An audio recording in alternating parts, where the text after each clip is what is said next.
Hey guys, punctuation is the theory that I chose, and that is the structuring of information into a timeline to determine the cause and effect of our communication interactions. And punctuation differences in particular really lead to heightened conflicts and miscommunications and stuff like that, which we really don't want to have in our communication interactions with other people and even with ourselves interpersonally. So the story that I have to tell has to do with my current roommate. His name's Zach, and he's actually out there right now. Told him that I'd be telling a story about him, or us in particular. So we had baseball practice one day, and then we were going to come home. We were going to have our families over for dinner and stuff like that, just to kind of hang out, whatnot. Both of our families live really close. So I sent him a text earlier in the day, and I said, "Hey man, can you clean the kitchen for us? Just clean it up a little bit, nothing crazy, and I'll get the living room later." And he didn't text back, so that's when the conflict started for me. This was about 2 o'clock in the afternoon, maybe 1, and we had practice at 4, and it was going to be a short practice, so I was expecting him to just shoot me a text back, "Hey man, I'll get it when I get to the house, no big deal." Anything like that would have been sufficient for me. And he never texted me back, and so I was like, that's kind of weird. And I didn't really understand why he didn't text me back, so I just kind of left it at that. Saw him at practice, didn't mention anything of it.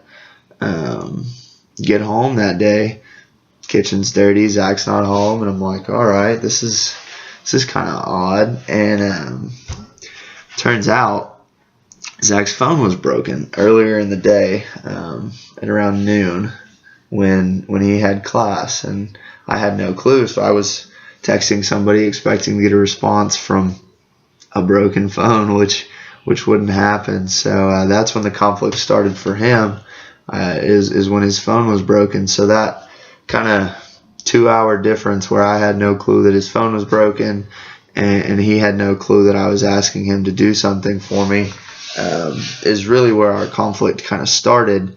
And he got home that night really late. His family ended up not coming, so it was just my family over there at the house, and the kitchen was dirty when I got to the house, so I cleaned it up really quick, and still hadn't heard anything from Zach until he actually got home that night and said, "Hey man, my phone was broken." So just not having the information, not knowing what was going on with his phone was really our miscommunication, and it could have been solved really easily if either one of us would have been able to actually just say, hey, face to face, "Hey man, can you clean the kitchen?" So it was just kind of a neat little, not neat, but kind of aggravating little story, actually. And so in conclusion, I'd actually like to make some inferences about how this kind of stuff can happen. Just the way we interpret information in general can really help us in what we're trying to do, and then in our communication in general, and then just in other situations as well, with miscommunications and different timelines in communication. Punctuation is really actually a really important tool that we don't really understand, and don't really use all that often. So that's why I chose it. I thought it was just kind of overlooked in a sense, and that kind of deal. So in conclusion, I just understand how to kind of take a step back and realize that not everything's perfect in the communication world, and we're not always going to be able to get our points across and have something work out perfectly.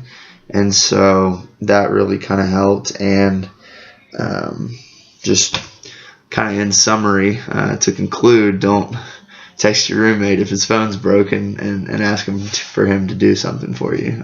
You won't get a response, and it won't get done, and you'll end up doing it yourself. So